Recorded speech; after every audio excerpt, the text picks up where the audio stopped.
왜 일본 천황에게는 수즈키나 다나카 같은 성이 없을까요? 이 되게 간단해 보이는 질문에서 시작하면요. 이름에 대한 일본과 한국의 아주 흥미로운, 그리고 어쩌면 근본적인 문화 차이가 드러나기 시작합니다. 그쵸. 우리가 그냥 성이라고 이렇게 뭉뚱그려서 부르는 개념 안에요. 사실은 완전히 다른 두 개의 세계관이 담겨 있는 셈이죠. 오늘 바로 그 세계관의 차이를 한번 깊이 들여다보겠습니다. 일본 황실 이름의 독특한 배경부터 시작해서 일본의 묘지, 그리고 한국의 성씨와 본관이 어떻게 다른 우주를 그리고 있는지 한번 파헤쳐보죠. 아마 오늘 이야기가 끝날 때쯤이면요. 왜 천황에게 성씨를 묻는 게 마치 심판은 어느 팀 소속이냐고 묻는 거랑 비슷한 질문인지, 그리고 이름이라는 게 한 사회의 역사를 어떻게 담아내는 거대한 그릇인지 실감하게 되실 겁니다. 좋습니다. 그럼 가장 큰 미스터리부터 한번 풀어보죠.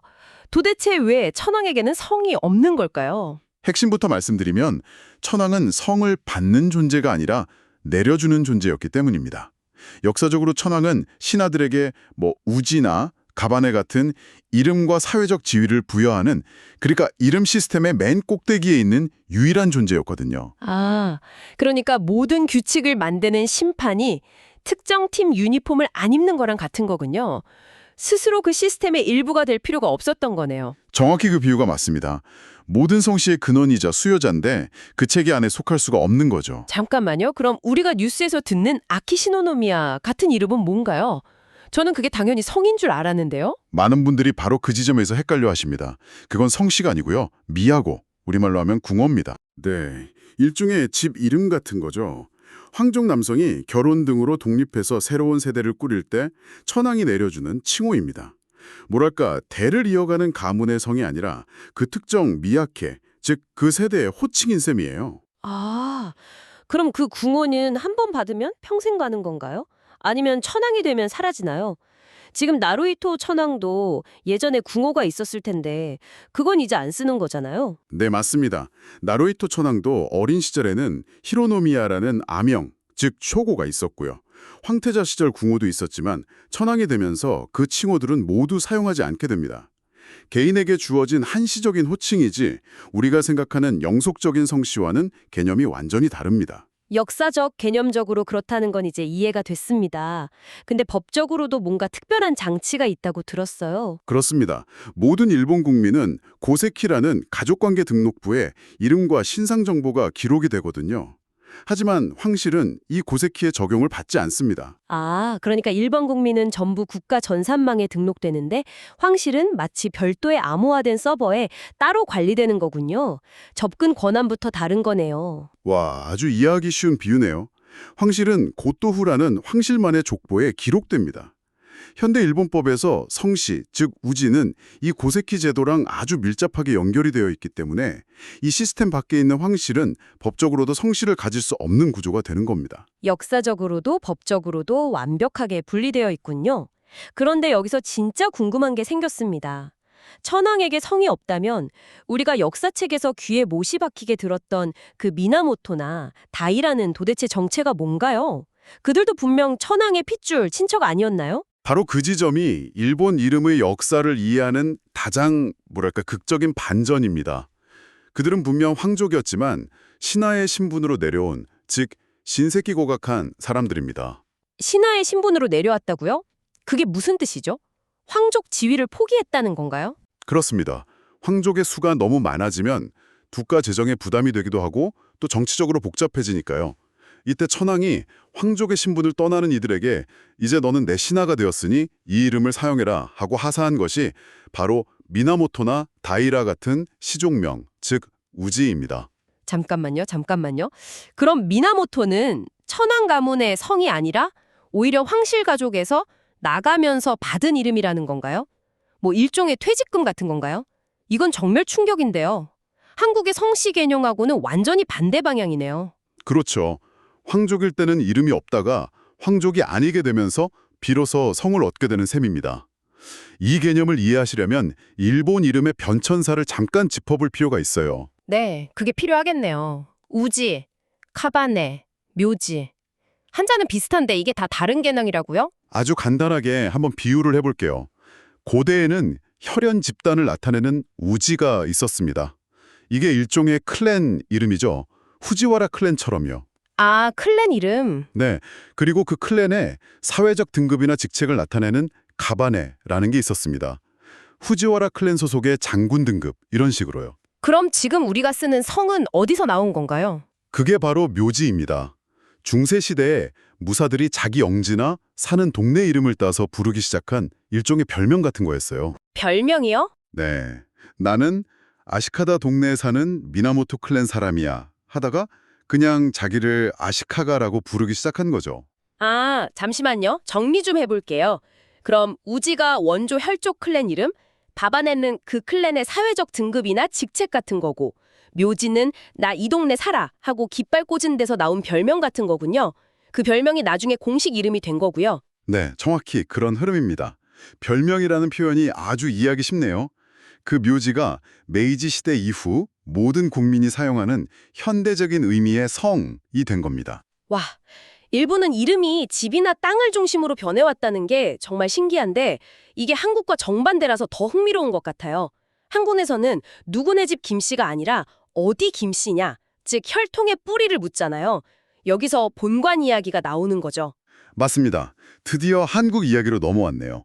일본의 묘지와 한국의 성씨를 가르는 결정적 차이가 바로 그 본관입니다. 한국에서는 김씨라는 성만으로는 부족하고 반드시 시조의 출신지인 본관이 따라와야만 그 사람의 정체성이 완성됩니다. 그러니까 같은 김씨라고 해도 김해 김씨와 경주 김씨는 그냥 성에 같은 이웃사촌이 아니라 법적으로나 사회적으로 완전히 남남이라는 거군요. 바로 그겁니다. 시조가 다르기 때문에 완전히 다른 가문으로 인식이 되죠. 이 성 더하기 본관의 조합이야말로 북의 혈통을 증명하는 절대적인 코드인 셈입니다. 그 중요성을 보여주는 가장 강력한 예가 바로 동성동본 불혼 제도였죠. 세상에 법으로 막을 정도였다니? 그럼 그 당시에는 김해 김씨랑 경주 김씨는 결혼할 수 있었지만 김해 김씨는 김해 김씨끼리 절대 안 됐다는 거잖아요. 성이 같은 게 문제가 아니라 시조 할아버지가 같다는 게 핵심이었군요. 네, 그만큼 한국 사회에서 혈통의 뿌리, 즉 본관이라는 개념이 얼마나 절대적인 영향력을 가졌는지 보여주는 단적인 예입니다. 그러고 보니 또 하나의 큰 차이가 있네요. 한국 여성들은 결혼해도 성을 바꾸지 않잖아요. 그렇죠.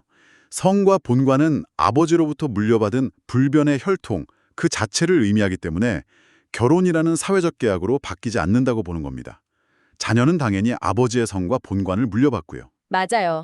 제 친구들만 봐도 어머님 성이 다른 경우가 대부분인데 어릴 땐 그게 당연하다고 생각했지 왜 그런지는 한 번도 생각해 본 적이 없네요. 이게 전 세계적으로 보면 꽤 독특한 문화인 거죠? 아주 독특하죠. 특히 일본과는 극명한 대조를 이룹니다. 일본은 부부 동시제가 법적인 원칙입니다. 결혼하면 부부가 남편이나 아내의 성 중 하나를 선택해서 통일해야 해요. 현실적으로는 95% 이상이 아내가 남편 성을 따르고요. 와, 듣고 보니 모든 게 연결되네요.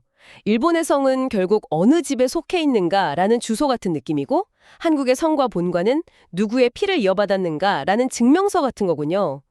집이냐, 피냐, 이 한 단어 차이가 성씨의 개수부터 결혼 문화까지 모든 걸 결정한 셈이네요. 정확합니다.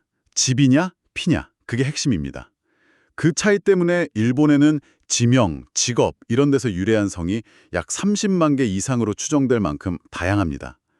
반면에 한국은 시조 중심의 혈족 개념이라 성씨의 수가 극히 적죠. 2000년 통계 기준으로 한자로 표기 가능한 성은 286개에 불과했습니다. 30만 대 286이라니. 이건 뭐 비교가 안 되는 수준이네요. 심지어 그 286개 중에서도 김, 이, 박, 씨가 인구의 거의 절반을 차지하잖아요. 서울 남산에서 돌을 던지면 김씨, 임씨, 박씨 중 한 명은 맞는다는 농담이 괜히 나온 게 아니었군요. 그렇죠. 이 모든 걸 종합해서 다시 천황 이야기로 돌아가 보면 아주 명확해집니다. 천황에게 묘지, 즉 성이 없다는 것은 그가 일본의 이해라는 집 시스템의 정점에 있는 유일무이한 시작점임을 상징하는 겁니다. 반면에 한국의 정체성은 하나의 시작점이 아니라 각기 다른 시작점, 즉 본관을 가진 수백 개의 강력한 시족들의 네트워크로 이루어져 있다. 이렇게 볼 수 있겠네요. 정말 흥미롭습니다. 아주 훌륭한 정리입니다. 일본의 시스템은 하나의 정점에서 아래로 뻗어나가는 수직적인 구조에 가깝다면 한국은 여러 개의 독립적인 기원을 가진 혈족들이 수평적으로 공존하는 구조라고 볼 수 있죠. 오늘 우리는 한 사람의 이름이 없다는 아주 단순한 궁금증에서 시작했는데 그 끝에서 가문과 혈통이라는 한 사회를 지탱하는 거대한 두 개의 기둥을 발견한 기분입니다. 맞습니다. 이름이라는 아주 기본적인 요소 안에 각 사회의 법률, 가족관, 그리고 수백 년의 역사적 경험이 어떻게 압축되어 있는지를 명확히 보여주는 사례였습니다. 그런 의미에서 일본 천황에게 성이 없는 것은 단순히 정보가 누락된 게 아니라요. 그가 모든 이름 체계 밖에 있는 유일한 존재임을 드러내는 아주 정교하게 설계된 상징적 장치인 셈이죠. 정말 그렇군요. 이 모든 이야기를 듣고 나니 일제강점기의 창씨개명이 완전히 다르게 다가옵니다. 그렇죠. 오늘 나눈 이야기와 아주 깊이 관련이 있는 주제입니다. 일본이 한국인에게 일본식 시를 강요한 창씨개명 정책 말이죠. 이게 그냥 이름만 일본식으로 바꾸라는 게 아니었던 거죠. 그 속을 들여다보면 한국 고유의 혈족 중심 가족 개념 자체를 일본식 가문, 즉 이해 시스템으로 완전히 갈아엎으려는 시도였던 겁니다. 맞습니다. 피해 정체성을 지배 정체성으로 바꾸려 한 거네요. 바로 그겁니다. 그래서 마지막으로 이런 질문을 던져보고 싶습니다. 만약 국가가 당신 가족의 정체성을 나타내는 이름뿐만 아니라 그 이름이 담고 있는 정의 자체를 바꾸려 한다면 그것은 당신에게 어떤 의미로 다가올까요? 한 번쯤 깊이 생각해 볼 만한 질문인 것 같습니다.